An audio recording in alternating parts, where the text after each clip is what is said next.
named as one of the 50 most influential Jews in America, and in 2011, and again in 2016, the Jerusalem Post named her as one of the 50 most influential Jews in the world. And the one and only Heidi, who has spent so much of her life really bringing to the entertainment industry true stories about women at risk, those voices that otherwise would never be heard. I'm so proud of you, Heidi.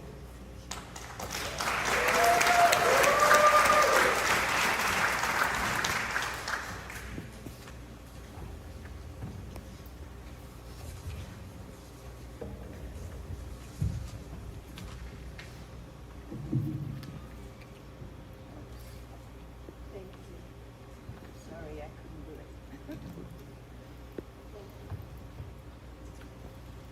You know, one of the things that are so important about this evening is for all of us, to think about one moment that everyone knows about.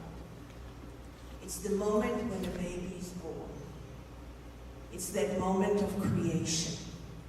And we all gasp at that moment. And we look at that baby. We wait for your baby's eyes to open. Because in those eyes is the hope of the world. There's nothing sadder than when you see in those eyes fear.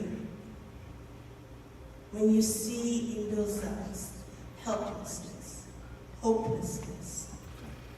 Because that, my dear friends, is so much of what we are seeing today everywhere. The reality is that intolerance, as I said, and hate, excuse me, have been so normalized. The reality is that sex trafficking is a $300 billion business on the back of young girls from all cultures, which is unacceptable. I have seen 6-year-old girls being sold for $1 in DRC because the girl was hungry, and with that dollar she bought a cup of rice for herself and her family. What we've seen here is so much worse. The idea that you can use women as weapons of war by raping and mutilating and killing women, young girls, and killing families, nations, everything. This moment and these people being here today is a solemn moment of truth. I hope you all take it with you and spread it. Thank you.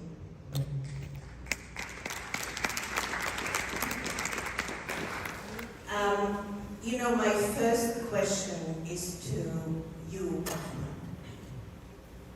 You have experienced horrific things in your life recently.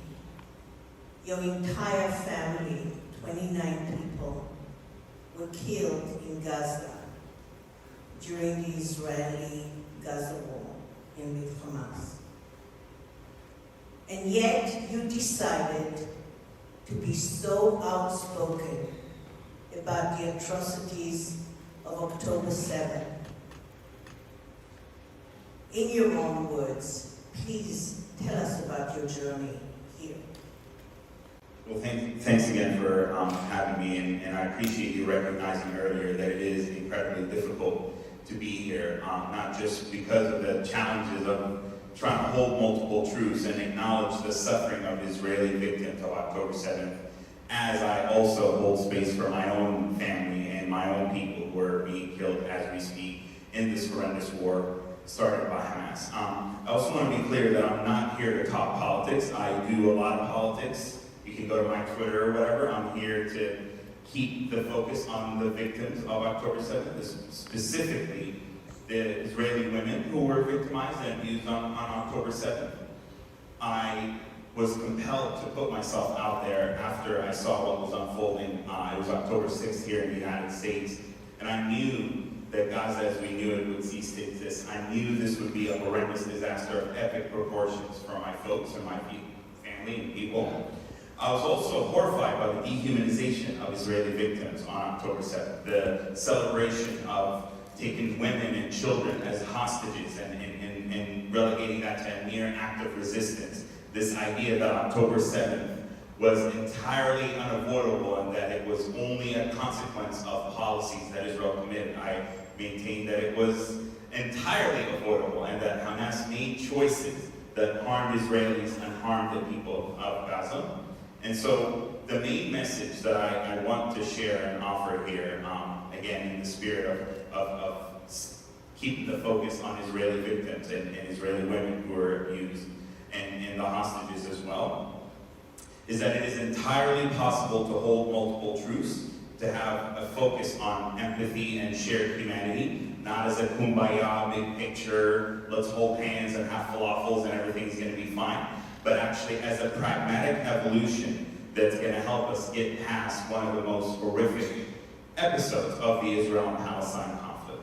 And so I can feel empathy for Israeli women, I can feel sadness and horror, I can talk to Israeli hostage families as I have, I can talk to former hostages, while I also am critical of the war and the killing of my family members, children as young as 3 and 4 months old, shredded to pieces, my aunt Zainab, my uncle Abdullah, all of my family members that I grew up with, my homes being destroyed.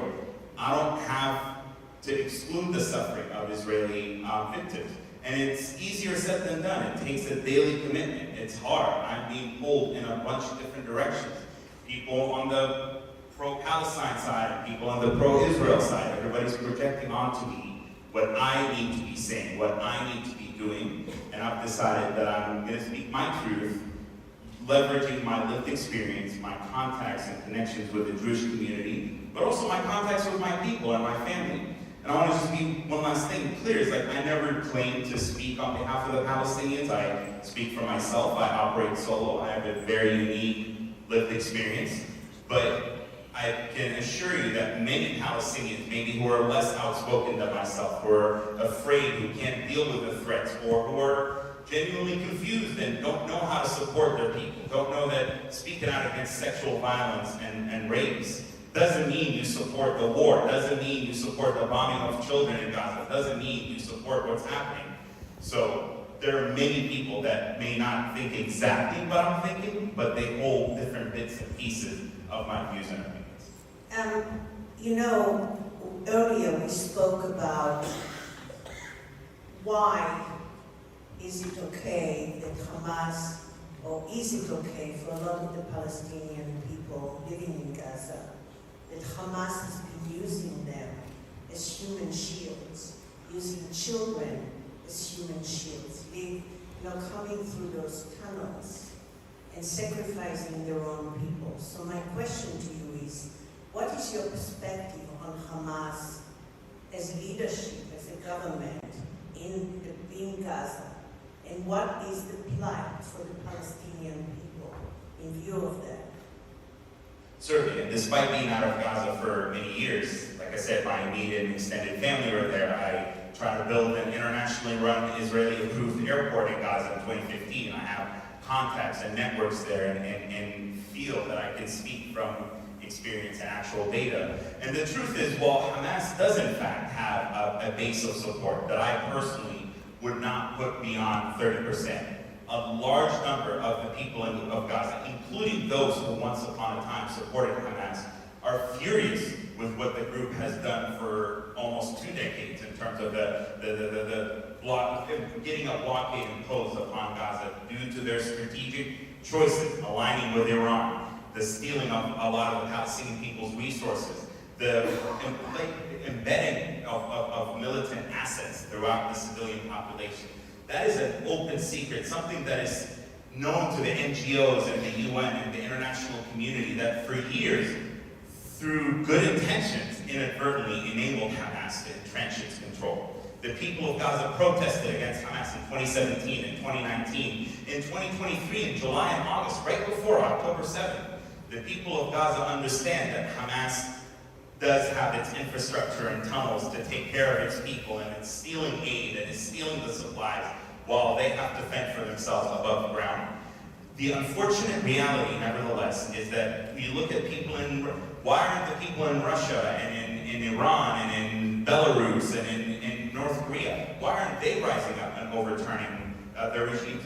The reality is when you have a battered, beaten population that is also suffering from Israeli policies, also suffering from the war, but is also unarmed. And it's a combination of brainwashing, it's a combination of control, it's not a democratic society. It's very difficult to speak out. I'm in the West, I'm in the United States, and it's immensely challenging for me as somebody who holds multiple truths and balances and tries to have empathy for my own people as I'm also building bridges with Israeli and Jewish communities. Imagine how exponentially difficult that is in Gaza. And so I don't want to, my intention isn't to manufacture dissent where none exists. But it is an absolute fact that the Western media has done a horrible job of highlighting dissident voices in Gaza. There's this implicit desire almost to paint all Gazans as being behind Hamas. And by the way, and I wrote about this on Twitter, even people that normally support the resistance and the armed resistance narrative. I talked to Palestinians one-on-one who confided in me how they're absolutely horrified by the taking of women and children and how as hostages, the treatment of even of those soldiers we saw in this video. What we didn't see in this video was a Hamas fighter bragging that these are our sabaya, which is Islamist doctrine for sex slaves. So there are many in Gaza and throughout the Palestinian territories and the diaspora, like I said, who despise Hamas, who stand against them, but they're fragmented, they're afraid, they are unable to speak out. And that's my hope, is to create a new political home where you can be supportive of our people's just and urgent aspirations for independence and peace and statehood, while also being against Hamas and Islamism. Thank you so much. My next question is to you, Stephen. Iran and its primary proxies, Hezbollah and Hamas, are a major threat to Israel and the United States, and in fact, the entire world. What are the current threats from Iran and its proxies? Well, thank you for having me here. Iran, a wonderful country, wonderful cultured people, unfortunately under the rule of a maniacal theocratic regime since 1979, racing toward nuclear weapons.